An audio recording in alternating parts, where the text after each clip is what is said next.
समाज में गणेश चतुर्थी का योगदान। हर साल करोड़ों लोग पूरे श्रद्धा और उत्साह के साथ गणपति बप्पा का स्वागत करते हैं। लेकिन क्या आपने कभी सोचा है कि आखिर गणेश चतुर्थी क्यों मनाई जाती है? क्या वजह है कि गणेश जी को प्रथम पूज्य देवता माना जाता है?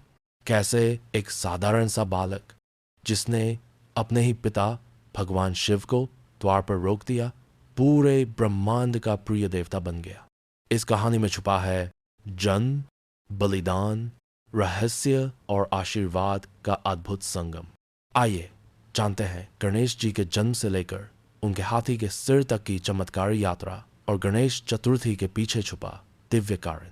गणेश चतुर्थी केवल धार्मिक उत्सव ही नहीं, बल्कि यह सामाजिक एकता और भाईचारे का पर्व है। इसमें हर वर्ग, गरीब से अमीर, स्त्री से पुरुष, बच्चा से वृद्ध समान रूप से भाग लेते हैं। पंडालों में सब लोग मिलकर काम करते हैं, कोई सजावट करता है, कोई भजन गाता है, कोई प्रसाद बांटता है। इस तरह यह पर्व लोगों को एक मंच पर लाता है। ये परंपरा लोकमान्य तिलक के समय से शुरू हुई और आज भी जारी है। मूर्ति विसर्जन की परंपरा। गणेश चतुर्थी का अंतिम और सबसे महत्वपूर्ण चरण है विसर्जन। धार्मिक दृष्टि, मूर्ति को जल में विसर्जित करना इस सत्य का प्रतीक है कि जो आया है उसे जाना भी है। गणेश जी को विदाई देते समय भक्त कहते हैं, अगले बरस तू जल्दी आ।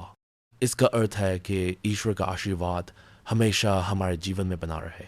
वैज्ञानिक दृष्टि। प्राचीन काल में मिट्टी की मूर्तियां बनाई जाती थीं।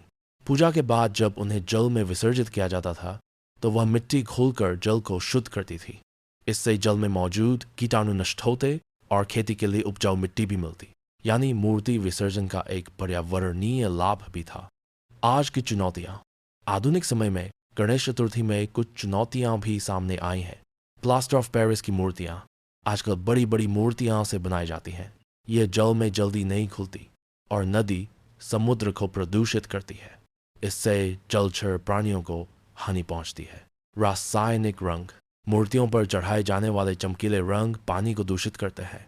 इससे न केवल मछलियों को बल्कि मनुष्यों को भी खतरा होता है। पर्यावरण मित्र गणेश उत्सव। समाज ने अब इन चुनौतियों का समाधान खोजने की दिशा में कदम उठाए हैं।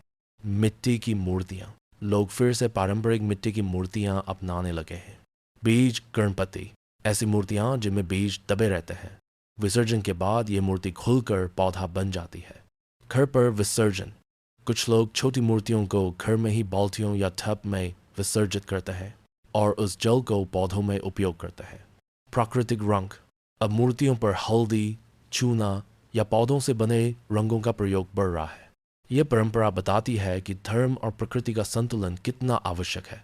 उत्सव का सामाजिक पक्ष। गणेश चतुर्थी में समाज सेवा का भी विशेष महत्व है। कई पंडालों में रक्तदान शिविर, मुफ्त चिकित्सा शिविर और शिक्षा के कार्यक्रम आयोजित किए जाते हैं। गरीबों और ज़रूरतमंदों को भोजन और वस्त्र वितरित किए जाते हैं। बच्चों और युवाओं को कला, संगीत और नाटक के माध्यम से संस्कृति से जोड़ा जाता है। इस प्रकार गणेश उत्सव समाज में मानवता और सेवा की भावना जगाता है। गणेश चतुर्थी और वैश्विक स्तर। आज गणेश चतुर्थी केवल भारत ही नहीं बल्कि विदेशों में भी मनाई जाती है।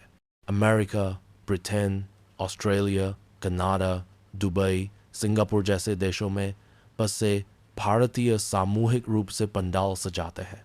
ये प्रवासी भारतीयों के लिए अपनी संस्कृति से जुड़ने का माध्यम है। विदेशी लोग भी इसमें भाग लेकर भारतीय संस्कृति की झलक पाते हैं। सकारात्मक और नकारात्मक पक्ष। सकारात्मक। समाज में एकता और भाईचारा। कला और संस्कृति को बढ़ावा। सेवा और सहयोग की भावना। प्रवासी भारतीयों के बीच सांस्कृतिक पहचान। नकारात्मक। पर्यावरण प्रदूषण, रंग, ध्वनि, व्यावसायीकरण। मूर्तियों और सजावट पर अत्यधिक खर्च। कुछ जगहों पर भीड़ और अव्यवस्था। निष्कर्ष। गणेश चतुर्थी का पर्व हमें सिखाता है कि धर्म केवल पूजा तक सीमित नहीं बल्कि समाज और प्रकृति से गहराई से जुड़ा है। यदि हम इसे पर्यावरण मित्र और सेवा प्रधान बनाएं तो यह पर्व आने वाली पीढ़ियों के लिए और भी प्रेरणादायक और पवित्र बन सकता है।